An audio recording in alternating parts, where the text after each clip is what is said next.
Voice of saints Telugu video ప్రేక్షకులందరికీ సర్వోన్నతిని నామంలో శుభాభివందనములు తెలియజేస్తూ ఉన్నాను. ప్రియ క్రైస్తవ సహోదరి సహోదరులారా, మరియ తల్లి ఈ లోకాన్ని విడిచి మోక్షానికి వెళ్లారు.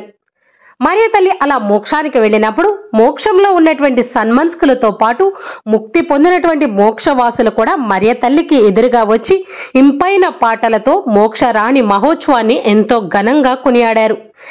ఆ పరమరాణి మహావైభవంతో మోక్షంలోనికి ప్రవేశించగా మోక్షమంతటా గొప్ప వెలుగు ప్రకాశించింది. క్రీస్తు ప్రభు తానే ఎదురుగా వచ్చి తన తల్లిని ఎంతో ప్రేమతో మోక్ష మహిమలోనికి తీసుకుని వెళ్లారు. పిత అయిన సర్వేశ్వరుడు మరియ తల్లిని ప్రియ పుత్రికగా అంగీకరించారు. తన ఏకైక కుమారుడైనటువంటి క్రీస్తు ప్రభు కుడి పక్కన ఆమెకు స్థాపించబడినటువంటి సింహాసనం పైన మరియ తల్లిని కూర్చుండబెట్టారు. మరియ తల్లి యొక్క శిరస్సుకు వజ్రాలతో పొదిగినటువంటి ఒక కిరీటాన్ని ధరింపచేశారు. మరియ తల్లిని భూపరమండలానికి రాణిగా స్థాపించారు. మితలేని వరప్రసాద మందస తాళపు చేతులను మరియ తల్లి హస్తాలకు అందించి ఆమెను దేవమాతగాను మోక్ష రాణిగా కొనియాడాలి అని దేవుడు ఆజ్ఞాపించాడు. ఈ విధంగా మరియ తల్లి భూలోకము నుండి మోక్షానికి వెళ్లిన తర్వాత జరిగినటువంటి సంఘటనలు.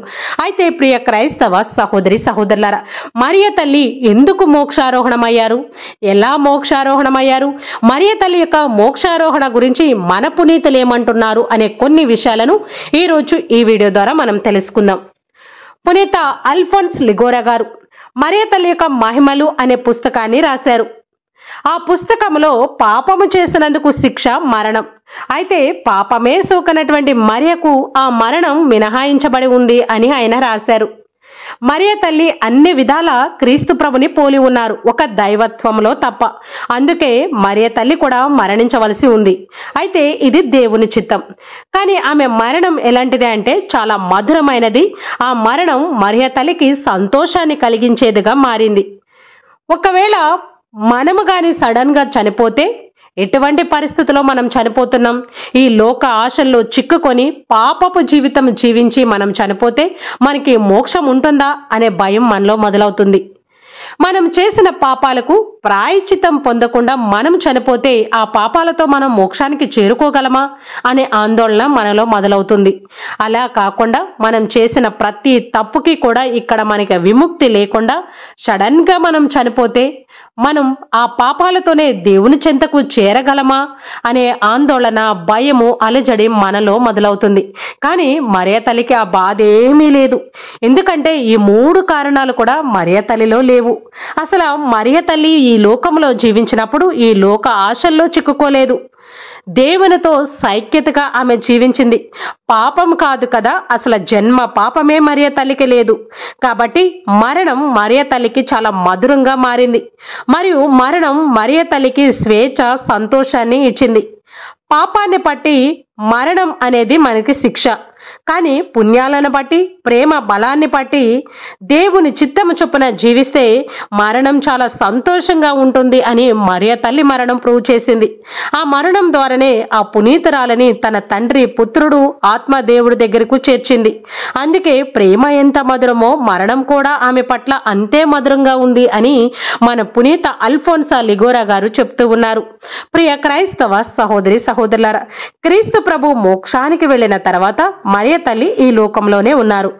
క్రీస్తు ప్రభు శిష్యులకు పెద్ద దిక్కుగా మరియ తల్లి మారారు. మరియ తల్లి యొక్క సంరక్షణలోనే శిష్యులు ఉన్నారు. క్రీస్తు ప్రభు లేడు అనే భయముతో, ఆందోళనతో బతుకుతున్నారు శిష్యులు. ఆ సమయంలో మరియ తల్లి ఆ శిష్యులకు ఓదార్పునిచ్చి, ధైర్యాన్ని ఇచ్చి ముందుకు వెళ్లేలాగా వారికి ప్రోత్సాహాన్ని ఇచ్చారు. ఎన్నో సందేశాలకు మరియ తల్లి వారికి సమాధానాలు చెప్తూ వారి యొక్క సమస్యలను తీరుస్తూ వారందరితో కలిసి మరియ తల్లి ఎడతెగక ప్రార్థనలో ఉన్నారు అని అపోస్తల కార్యంలో మనం చదువుతూ ఉన్నాం. పెంతెకొస్తు పండగ రోజున మరియ తల్లితో పాటు క్రీస్తు ప్రభు శిష్యులందరిపైన పవిత్రాత్మ దేవుడు దిగి రావడంతో ఆ శిష్యులు ఎంతో ధైర్యాన్ని తెచ్చుకొని క్రీస్తు ప్రభు యొక్క రక్షణ ఫలాలను అందించడానికి అన్ని ప్రాంతాలకు వెళ్లారు. అపోస్తల కార్యము 2వ అధ్యాయము 1-4లో ఈ వాక్యం రాయబడి ఉంది. మరియ తల్లి చనిపోక ముందు బంధురాలైనటువంటి పునీత ఎలిజబెత్తమ్మతో, నా కుమారుడు తన దివ్య హస్తాలలో సిలువను పట్టుకొని నాకు ప్రత్యక్షమయ్యాడు అని చెప్పారు. ఆ సమయంలో క్రీస్తు ప్రభు ఆ తల్లికి స్వయ హస్తాలతో దివ్య సప్రసాదం అందించారు అని పునీత యోహాను గారు చెప్తూ ఉన్నారు. పునీత అన్సెల్మా గారు ఇలా చెప్తూ ఉన్నారు. రక్షకుడైనటువంటి యేసు తన తల్లి కంటే ముందుగా మోక్షానికి ఎందుకు వెళ్లారో మీకు తెలుసా? తన తల్లికి తగిన సింహాసనము, మోక్ష కిరీటం సిద్ధము చేయడానికి సమయం ఆసన్నమైనప్పుడు సకల మోక్ష వాసులతో కూడి ఎదురు వచ్చి ఆ పవిత్ర తల్లిని స్వర్గములోనికి తీసుకొని వెళ్ళడానికి, ఆ పవిత్ర తల్లికి స్వర్గములో స్వాగతం చెప్పడానికి, ఆమెను మోక్ష రాజ్ఞి చేసి సకల మోక్ష వాసులతో గౌరవ వందనం సమర్పించడానికే దేవుడు తన తల్లి కంటే ముందుగానే పరలోకానికి వెళ్లారు అని పునీత అన్సెల్మా గారు తెలియచేస్తూ ఉన్నారు. ప్రియ క్రైస్తవ సహోదరి సహోదరుల, మరియ తల్లి ఈ గౌరవాలు అందుకోవడానికి ఆమె ఖచ్చితంగా అర్హురాలే. ఆమె తొలి క్రైస్తవురాలు. క్రీస్తు ప్రభుని అనుసరించినటువంటి మొట్టమొదటి శిశురాలు మరియ తల్లి. తొలి శ్రీ సభను ముందుండి నడిపించినటువంటి క్రైస్తవ నాయక మరియ తల్లి. క్రీస్తు ప్రభును ఎంబడించినటువంటి విధేయురాలు, విశ్వాసి మరియు ప్రియ మార్గదర్శి, దైవంకిత రక్షణ మూర్తి మరియ తల్లి. ఎంతో పవిత్రంగా పుణ్యమూర్తిగా మరియ తల్లి జీవించి రక్షణ ప్రణాళికలో తన పాత్రను చక్కగా నిర్వహించారు. మరియ తల్లి తన జీవితంలో ఒక్క క్షణం కూడా దేవునికి దూరంగా లేరు. ఎప్పుడు కూడా దేవుణ్ణి అశ్రద్ధ చేయలేదు. బద్ధకము, వాయిదా అనే మాటే మరియ తల్లి జీవితంలో ఎప్పుడు రాలేదు. నిరంతరము దేవుని ప్రేమిస్తూ ప్రార్థిస్తూనే ఉన్నారు. ఈ కారణాల వల్లనే క్రీస్తకం 1545లో జరిగినటువంటి ట్రెట్ క్రైస్తవ మహాసభలో 3వ పాల్ పోప గారు మరియ తల్లిని గొప్పగా కీర్తించి గౌరవించారు. త్రియేక దేవుని తర్వాత ఉన్నత స్థానం మరియ తల్లిదేనని వెల్లడి చేశారు. రాణి మేలిమి బంగారు నగలతో కైసేసుకొని నీ కుడి ప్రక్కన నిల్చున్నారు అని కీర్తనకారుడు కీర్తన 45:9లో చక్కగా మరియ తల్లిని కొనియాడుతూ రాశారు. ఒక్కొక్క పునీతుల్లో ఒక్కొక్క వరం ప్రసాదించే శక్తి ఉంది. కానీ మరియ తల్లిలో అందరి పునీతుల్లో గల వరాలను తనొక్కరే ప్రసాదించే శక్తి ఉంది అని పునీత పౌలు గారు తెలియచేస్తూ ఉన్నారు. అందుకే మరియ తల్లిని సకల పునీతుల యొక్క మాత, మోక్షవాసుల యొక్క రాజ్ఞి అనే బిరుదులతో మనం పిలుచుకుంటూ ఉన్నాం.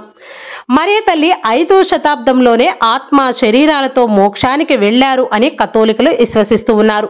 ఇదే విషయాన్ని క్రీస్తకం 451లో పునీత జువెన్నెల్ గారు చెల్స్డన్ క్రైస్తవ మహాసభలో తెలియజేశారు. 1950 నవంబర్ 1న 12వ భక్తనాథ పోపు గారు అధికారపూర్వకంగా సిద్ధాంత పత్రమును జారీ చేసి ఆగస్టు 15న మరియమాత మోక్షారోహిత పండుగగా నిర్ణయించారు.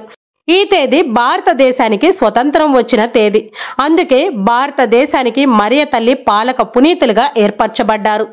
కాబట్టి భారతీయులందరూ కూడా మరియ తల్లిని నిత్య స్వతంత్ర మాతగా పిలుస్తూ ఉన్నారు.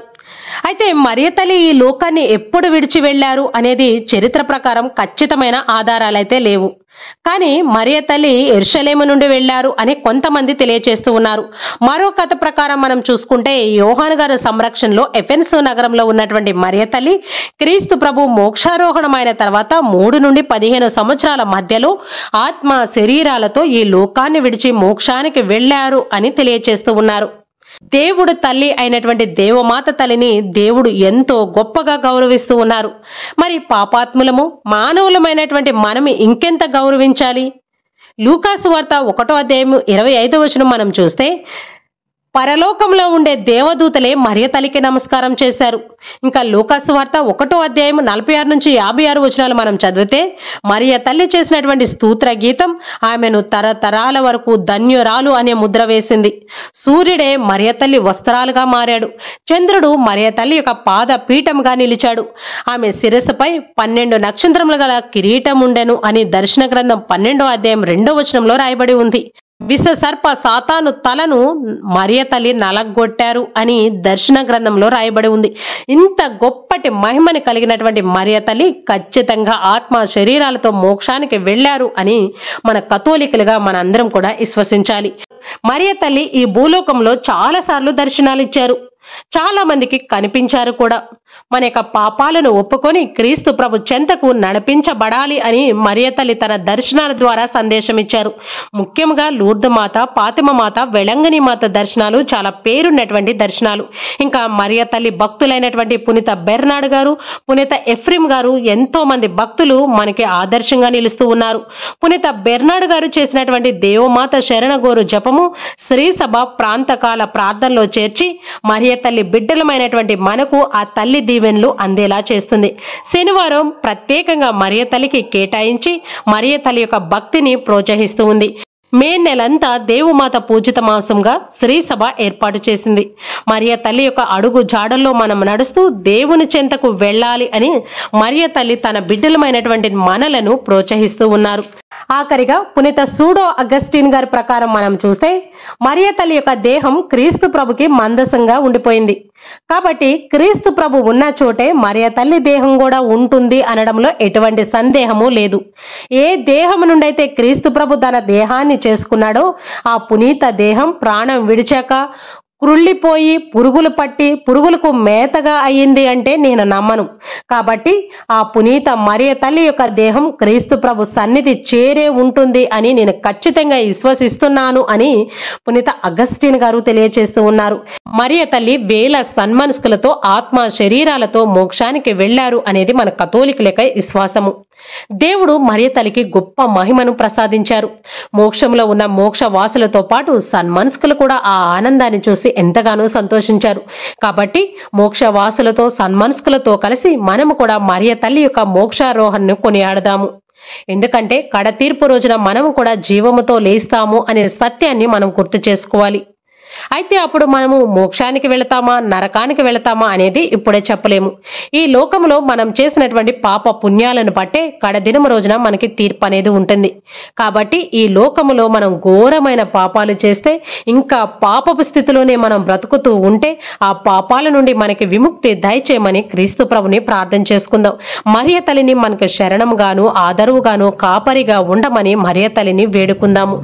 మరియ తల్లిని మన సొంత తల్లిగా రక్షకుని తల్లిగా మనం అంగీకరించినట్లయితే నమ్మకముతో మరియ తల్లికి మనం మనవి చేసినట్లయితే మరియ తల్లి మన పక్షానే ఉండి మనకు కావలసినటువంటి వరాలు ప్రసాదించడానికి వెళ్ళవేళలా సిద్ధంగా ఉంటారు అని మన పునీతులు తెలియచేస్తూ ఉన్నారు. కాబట్టి ప్రియ క్రైస్తవ సహోదరి సహోదరులారా, ఇది ఈ రోజు మరియ తల్లి యొక్క మోక్షారోహణ పండుగ. మనందరం కూడా నమ్మకముతో మరియ తల్లి చెంతకు నడిపించబడి మరియ తల్లిని మన పక్షాన ఉండి మన కొరకు ప్రార్థన చేయమని వేడుకుందాము. ఈ వీడియోని ఇంతటితో ముగిస్తున్నాను. మరొక మంచి వీడియోతో మీ ముందుకు వస్తాను. అప్పటి వరకు దేవుని యొక్క కృప కాపుదల మనందరికీ తోడయుండి దేవుని యొక్క ప్రేమలో సేవలో మనల్ని ముందుకు నడిపించును గాక. ఆమేన్. God bless you all.